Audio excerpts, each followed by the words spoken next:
रोज़ाना मेरा पति शहर से मेरे लिए पान लेकर आता था, जिसको मैं बड़े शौक से खा लेती थी। लेकिन उसके बाद मुझे होश नहीं रहता था। सुबह उठती तो कपड़े गीले रहते थे और एक दिन पति का लाया हुआ पान मैंने फेंक दिया और सोने का बहाना करके सो गई। और फिर जो मेरे साथ मेरे पति ने किया वह सुनकर आपके रोंगटे खड़े हो जाएंगे, क्योंकि शादी की रात पति के कमरे में आने से पहले ही मैंने रेड रंग की नाइटी पहनी थी कि वह पहली नज़र में ही मुझे देखें और अपना दिल हार बैठे। वैसे मैं एक गांव वाली थी, लेकिन यह नाइटी मुझे मेरी दोस्त ने दी थी, जिसकी शादी शहर में हुई थी। उसने ही मुझे पति को काबू करने की कई बातें बताई थी। मेरे पति सोहन कमरे में आए तो मेरा यह नाइटी सूट देखकर रुक गए। उनकी नज़र में तो मैं गांव की लड़की थी। सोहन के सामने नाइटी पहनकर मुझे शर्म तो बहुत आ रही थी, लेकिन अब वह मेरे पति थे और मुझे उनका दिल जीतना था। मैंने हमेशा शादी को लेकर बहुत सपने बुने थे और आज रात की तो ना जाने कितनी बार सोचा था। मिलन की घड़ी जब सामने आई तो मेरा दिल बुरी तरह धड़क रहा था। सोहन मेरे करीब आए और मोहब्बत से मेरा हाथ थाम के कहने लगे कि तुम बहुत ही खूबसूरत हो। सोहन की ये शब्द ने मुझे नई जिंदगी दे दी थी और मैं खुद को हवाओं में महसूस कर रही थी। सोहन ने अपनी जेब में हाथ डाला तो मुझे लगा कि वह मुझे कोई मुंह दिखाई का गिफ्ट देंगे, लेकिन सोहन ने जेब से हाथ निकाला तो मैं हैरान रह गई। उनके हाथ में पान का थैला था और सोहन ने खुद ही वह थैला खोला और कहने लगे कि शादी की रात सबसे पहले मैं तुम्हें अपने हाथ से ही मीठा पान खिलाऊंगा। सोहन की बात सुनकर मेरे होठों पर मुस्कुराहट आ गई। कह रहे थे कि मेरे लिए खासकर शहर से पान बनवा कर लाए हैं। सोहन ने मोहब्बत भरे अंदाज में वह पान मेरे मुंह में डाला तो मैं खुशी खुशी खा लिया। वह बहुत ही मीठा पान था। सोहन मेरी आंखों में आंखें डालकर मुझसे मोहब्बत भरी बातें करने लगे थे और मैं ना जाने कैसे नींद में खोने लगी। थोड़ी देर बाद मुझे कुछ होश ही ना रहा। सुबह के वक्त मेरी आंख खुली तो घड़ी में पूरे 11 बज रहे थे। मेरे कपड़े गीले थे। मैं हैरान थी कि इस रात के इंतज़ार में मैंने एक एक पल गिनकर गुजारा था। उस रात में सो गई। कैसे सो गई मैं? फिर मुझे सोहन का ख्याल आया। न जाने वह मेरे बारे में क्या सोच रहे होंगे। कपड़े कैसे गीले हुए थे? सोहन कमरे में नहीं थे। मैंने तुरंत ही अपना कपड़ा बदले और नहा धोकर तैयार हो गई। मैं अपने बालों को सुलझा रही थी कि सोहन कमरे में आए। उनका मिजाज बहुत ज़्यादा बिगड़ा हुआ था। कोई बात नहीं की। मैंने उनसे बात करने की कोशिश की तो पूरी तरह गुस्सा हो चुके थे और यह बात मेरे लिए बर्दाश्त से बाहर था। मैंने सोच लिया था कि किसी न किसी तरह मैं सोहन को मना कर रहूँगी। सोहन के जाने के बाद मौसी, जो मेरी सास भी थी, कमरे में आई तो मेरी आंखों में आंसू देखकर हैरानी से पूछने लगी कि क्या हुआ बहू। मैंने उन्हें बता दिया कि मैंने सोहन को नाराज़ कर दिया है। वो कहने लगी कि मैं अभी सोहन से बात करती हूँ, लेकिन मैंने हाथ पकड़कर मौसी को रोक लिया। उनसे कहा कि वह सोहन से कोई बात ना करें, वरना हमसे और नाराज़ हो जाएंगे। मेरी बात सुनकर मौसी खामोश हो गई और बोली, छोटी छोटी बातों को दिल पर ना लगाओ। कुछ दिन सोहन के साथ रहोगी तो तुम उसकी आदत को अच्छी तरह समझ जाओगी। मैं उनकी बात सुनकर खुश हो गई थी। मैं अपने माँ बाप की लाडली होने के साथ साथ अपनी मौसी की भी बहुत लाडली थी।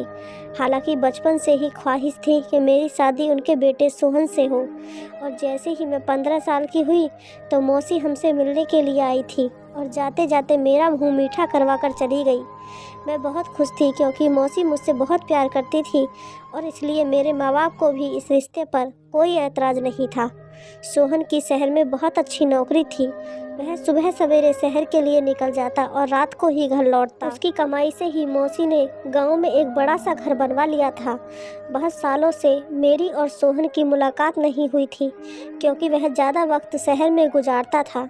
घर लौटता तो हमारे गांव आने का उसके पास वक्त ही नहीं रहता था। लेकिन रिश्ता होने के बावजूद भी हमारे गांव मुझसे मिलने के लिए नहीं आया। इसी बात को लेकर मेरे दिल में अजीब सवाल उठने लगे थे। एक दिन मौसी मिलने के लिए हमारे गांव आई तो मैंने बातों बातों में ये पूछा कि सोहन हमारे गांव क्यों नहीं लाते। मेरी माँ ने कान में ये बात पड़ी तो मम्मी ने मुझे एक थप्पड़ मारा और बोली तुम्हें कहने में शर्म नहीं आती? अपने होने वाले पति के बारे में ऐसी बातें पूछते हुए। मैं बिलख कर रो रही थी। मौसी मुस्कुराते हुए कहने लगी, क्यों नहीं, जैसे ही सोहन को वक्त मिलेगा ज़रूर आएगा। जब से उसे शहर की हवा लगी है वह बहुत ही कम बात करता है। अब पहले की तरह नहीं है, बल्कि गंभीर हो गया है। मौसी की बात सुनकर मम्मी कहने लगी, जब लड़कों पर जिम्मेदारी पड़ती है तो इसी तरह गंभीर हो जाते हैं। एक मेरी बेटी को ही अक्ल नहीं आ रही है, मुंह उठाकर जो चाहे पूछ लेती है। मम्मी ने गुस्से में एक नज़र मेरी तरफ किया तो मैं वहाँ से उठकर अपने कमरे में आ गई। मौसी के जाने के बाद भी मम्मी ने मुझे हजारों बातें सुनाई। मम्मी पता नहीं क्या कुछ कह रही थी, मैं तो अपनी ही ख्यालों में मग्न थी। मैं ये सोचकर खुश थी कि मेरा होने वाला पति भी हीरो की तरह शहरी बन गया है। मुझे शुरू से ही शहर में रहने का बहुत शौक़ था। मौसी ने शादी के लिए साल भर का वक्त दिया था और 1 साल का वक्त बस सपने बुनने में ही निकल दिया। लेकिन मुझे क्या खबर थी, एक दिन मेरे सारे सपने मिट्टी का ढेर बन जाएंगे। उस दिन के बाद मेरी और सोहन की शादी बहुत सारे रस्म रिवाज के साथ धूमधाम से हुई थी। मैं सोहन के साथ विदा होकर मौसी के गांव चली गई थी। मौसी ने बहुत ही खुशी से वेलकम किया था, लेकिन शादी की रात सोने की वजह से सोहन बहुत ज़्यादा गुस्सा थे और पूरा दिन उसने मुझसे कोई बात नहीं की। मैं सारा दिन बिन पानी की मछली की तरह उसके आगे पीछे तड़पती रही, लेकिन उसने एक नज़र भी मुझ पर न डाला। सारा वक्त घर की छत पर गुजार दिया और गांव में औरत को छत पर जाना मना होता है, इसलिए मैं उसके पीछे भी ना जा सकी। रात के वक्त सोहन खुद ही कमरे में आया। मेरी आंखें रो रो कर सूज चुकी थी। वह मेरे पास बैठकर कहने लगा कि मुझे माफ़ कर दो, मैं गुस्से में आ गया था। मैं तुम्हारे पास बैठा था और तुम इस कदर गहरी नींद में सो गई थी कि मेरे उठाने पर भी ना उठी, इसलिए मैं गुस्सा हो गया था। मुझे पता था कि गलती मेरी है, इसलिए मैंने सोहन से खुद ही माफ़ी मांगी और कहा कि आगे से शिकायत का कोई मौका नहीं दूंगी। वह खुश हो गया और मेरे लंबे बालों की तारीफ करने लगा। मैं सोचने लगी, सोहन सारा दिन इस कदर नाराज़ होने के बाद अचानक उसका अंदाज इतना अच्छा कैसे हो गया था। सोहन ने एक बार फिर मीठा पान निकाला और अपने हाथ से मेरे मुंह में डाला कर कहने लगा कि पान खाने से होठ रेड हो जाते हैं, तुम्हारा खूबसूरत होठ और खूबसूरत हो जाएंगे। उनकी बातों में मोहब्बत की इस कदर मिठास थी कि मैं शर्मा गई। सोहन मेरे हाथ पकड़े और कुछ कर रहे थे, लेकिन मुझे कुछ होश ही ना रहा और थोड़ी ही देर के बाद मैं दुनिया से दूर हो चुकी थी। एक बार फिर मेरी आंख खुली तो सुबह के 12 बज रहे थे। मेरे होश उड़ गए थे। मैं जान गई थी कि सोहन एक बार फिर गुस्सा हो चुका होगा। अब मुझे समझ ही नहीं आ रहा था कि मुझे इस तरह गहरी नींद कैसे आ सकती है। मेरे पूरे कपड़े पूरी तरह से गीले थे और मुझे ठंड लग रही थी। मैं जल्दी से नहा धोकर तैयार हो गई और कमरे से बाहर निकली तो कमरे के बाहर मेरे पति गुस्से में मौसी से कह रहे थे कि आपने ऐसी लड़की से मेरी शादी करा दी है जिसे सोने उठने की कोई समझ नहीं है। मैं कैसे इसके साथ सारी ज़िंदगी गुजार सकता हूँ। इसे यह भी मालूम नहीं कि गांव की औरतें सवेरे उठकर घर के कामकाज करती हैं। आप सुबह से उठकर घर का काम कर रही हैं और वह महारानी बनकर सो रही है। अगर ऐसा ही हाल रहा तो मैं ज़्यादा दिन तक आपकी भांजी को अपने घर में बर्दाश्त नहीं कर सकता। सोहन के ये शब्द सुनकर मैं घबरा गई। मैं सोच भी नहीं सकती थी कि मेरे पति इतना सख्त होंगे। इससे आगे बात सुनने की मुझ में हिम्मत नहीं थी। मैं खामोशी से किचन में चली गई थी। मौसी सच में सुबह से कामकाज में लगी हुई थी, क्योंकि किचन भी पूरी तरह साफ था और दोपहर का खाना भी बन चुका था। मैं सोहन के साथ साथ मौसी की नज़रों में भी गिर रही थी। मुझे रह रहकर अपने आप पर गुस्सा आ रहा था। न जाने मुझे क्या हो गया था। मैं सारे घर का चक्कर लगाई तो मौसी पूरा काम कर चुकी थी और शायद इसी वजह से सोहन हद से ज़्यादा गुस्सा थे। वह फिर छत पर जा चुके थे, क्योंकि उन्हें अच्छी तरह पता था कि मैं उनके पीछे छत पर नहीं जा सकूंगी। मैं सारा दिन रोती रही। वह खुशी जिसके लिए मैंने साल भर इंतज़ार किया था, मैं अब तक उससे दूर थी। ना ही सोहन का साथ पूरी तरह नसीब हुआ था और ना ही उनके दिल में जगह बना सकी थी। और सोहन के शब्द ने मुझे अच्छी तरह ये बात बता दी थी कि अगर मैंने कोई गलती की तो वह मुझे घर से निकाल देंगे। मेरी गांव से बार बार मम्मी का फ़ोन आ रहा था। मम्मी कह रही थी कि 1 हफ्ते के लिए हमारे घर आकर रह जाओ। रस्म के मुताबिक शादी के बाद एक हफ्ते के लिए बेटी अपने मायके रहने के लिए आती है। मैं बिल्कुल भी नहीं जाना चाहती थी, क्योंकि सोहन मुझसे पहले ही नाराज़ थे। ऐसे में अगर उनको छोड़कर मम्मी के घर चली जाती तो शायद वह कभी मुझसे बात न करते। रात के वक्त सोहन कमरे में आ गए। मुझे हैरानी हुई, अचानक ठीक कैसे हो गए थे। मेरे पास बैठकर खुद ही पूछने लगे कि तुम्हारी मम्मी का फ़ोन क्यों आया था। मैंने सारी बात बता दी तो कहने लगे कि अच्छी बात है, तुम चली जाओ, वरना मम्मी कहने लगेंगी कि मैंने मना किया है। कल से मेरी नौकरी भी शुरू हो रही है। मैं भी सुबह सवेरे शहर जाऊंगा तो रात को ही घर वापस लौटूंगा। तुम एक हफ्ता वहाँ गुजार कर आ जाओ और मम्मी को भी अपने साथ ले जाओ।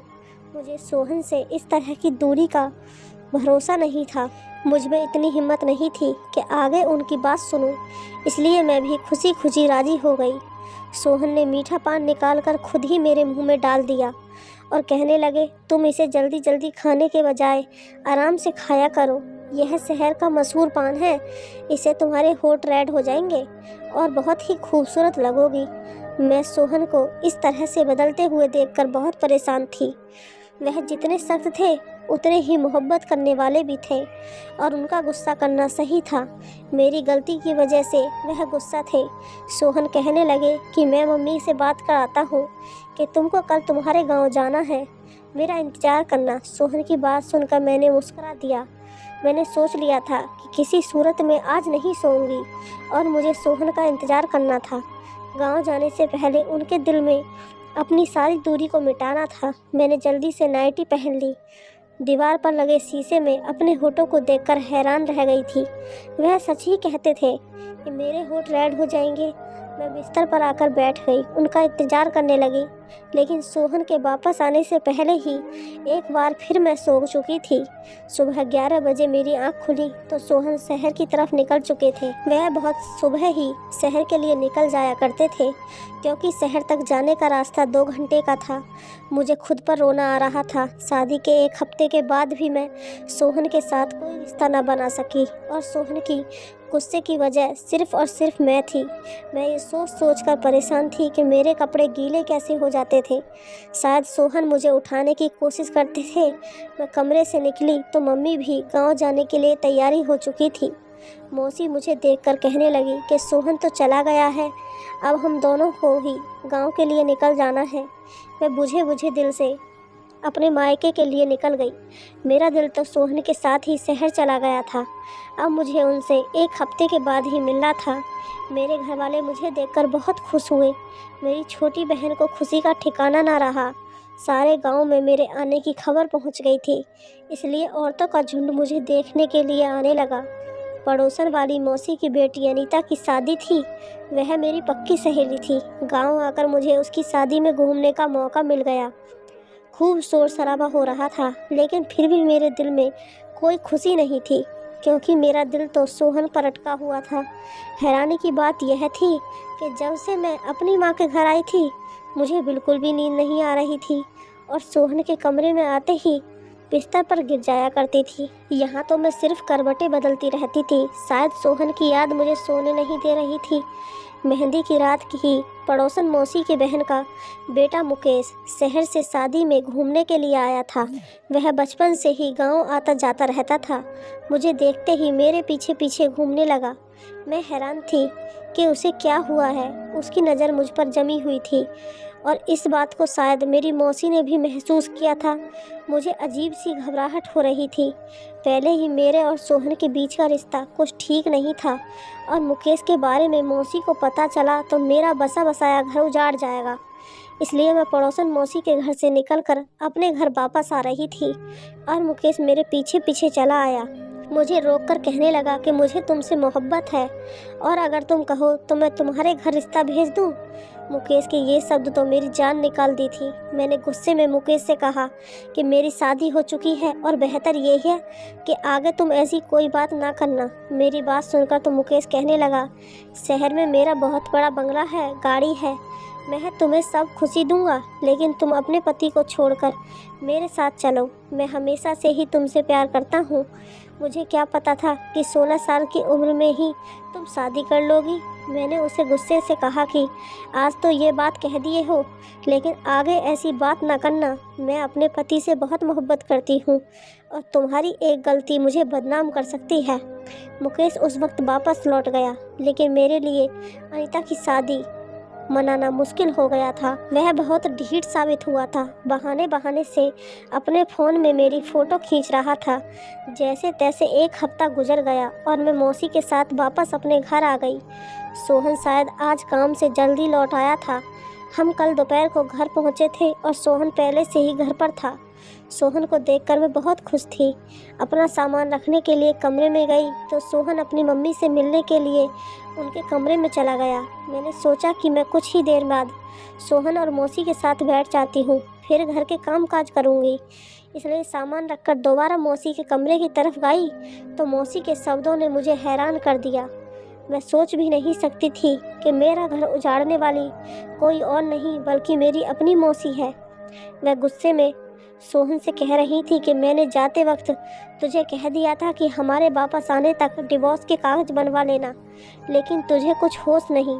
मैंने खुद अपनी आंखों से देखा है तेरी पत्नी कितनी गलत है, लेकिन तू तो आंखों में पट्टी बांध रखी है। सोहन कह रहा था कि माँ, मेरे लिए उसे छोड़ना मुमकिन नहीं है। वह मेरी पत्नी है, मैं उसे मोहब्बत करता हूँ। उसमें 1000 गलती सही है, लेकिन मैं उसे कभी ज़िंदगी में अलग नहीं कर सकता। सोहन मेरी मोहब्बत की बातें कर रहे थे और मौसी बुराइयों में मग्न थी। मुझे समझ नहीं आ रहा था ये सब क्या हो रहा है। मौसी मुझे इतनी चाव से ब्याह कर लाई थी तो मुझे डिवोर्स क्यों दिलवाना चाहती थी, और सोहन जो मुझे बहुत ही सख्त लगते थे वह कितने प्यार से बातें कर रहे थे और मेरी खातिर अपनी माँ से लड़ रहे थे। मेरा दिल पूरी तरह उलझ चुका था। रात जब सोहन कमरे में आए तो मेरा बिल्कुल भी पान खाने का दिल नहीं था। मैंने पान को उनके हाथ से ले लिया, जबकि मम्मी उनको किसी काम से आवाज़ देने लगी तो वह कमरे से निकलकर चले गए। मैं चुपके से पान को एक कोने में छुपा कर रख दिया कि मुझे नींद नहीं आएगी, और मैंने आंखें बंद की थीं। जब सोहन कमरे में वापस आए तो मेरी जान निकल गई। जो कुछ मैंने देखा मुझे अपनी आंखों पर यकीन नहीं आया। सोहन ने जग भरकर पानी मेरे ऊपर डाल दिया था। मैं आंखें नहीं खोली। आज मैं दूध का दूध और पानी का पानी करना चाहती थी। सोहन किसी को आवाज़ देकर कहने लगे कि अंदर आ जाओ, ये पूरी तरह बेहोश हो चुकी है। थोड़ी देर में एक खूबसूरत लड़की मेरे कमरे में चली आई। वह मेरे बिस्तर पर सोहन के साथ बैठ गई और वह दोनों जिस तरह एक साथ थे, मेरी जान निकल गई। इससे ज़्यादा मुझ में बर्दाश्त की हिम्मत नहीं थी। ठंडे पानी से मेरा शरीर कांप रहा था। मैं उठकर बैठ गई। मुझे जागता देखकर उन दोनों की आंखें हैरत से फटी की फटी रह गईं। मैंने सोहन की तरफ घूर कर देखा। उस वक्त मैं इतना गुस्से में थी कि मुझे सोहन से डर भी नहीं लग रहा था। मैंने सोहन से कहा कि मुझे सच सच बताओ, ये लड़की कौन है? पान में ऐसा क्या था जो मैं अपनी होश खो बैठती हूँ? तुमने ये सब क्यों किया है और मुझे इतना बड़ा धोखा क्यों दे रहे हो? मैं सवाल पर सवाल पूछती चली गई और मेरे अंदर एक तूफान उठा था। सोहन सर झुकाए कहने लगा कि ये लड़की उनकी पत्नी है और उससे शादी करके 2 दिन पहले ही गांव में आए हैं। वह कभी मुझसे शादी नहीं करना चाहते थे, लेकिन मौसी ने ज़बरदस्ती उनका रिश्ता मुझसे तय कर दिया। पत्नी का नाम सुनकर मेरे सर पर आसमान गिर पड़ा था। सोहन कह रहे थे हमारी शादी रोकने के लिए।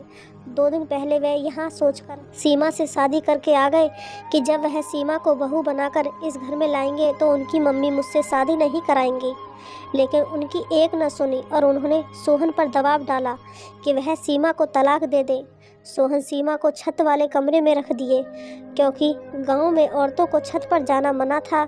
इसलिए सोहन को यकीन था कि मैं कभी उनके पीछे छत पर नहीं जाऊंगी। सोहन जानबूझकर पान में नशे का दवा मिलाते थे कि मैं सो जाऊं और हर रात हमारे ही कमरे में सीमा के साथ वक्त गुजारे। सीमा शादी से पहले शहर में मॉडलिंग करती थी, इसलिए मम्मी को लगता था कि सीमा इज्जतदार नहीं है और इसलिए मम्मी बार बार कहती थी कि मैं सीमा को डिवोर्स दे दूं।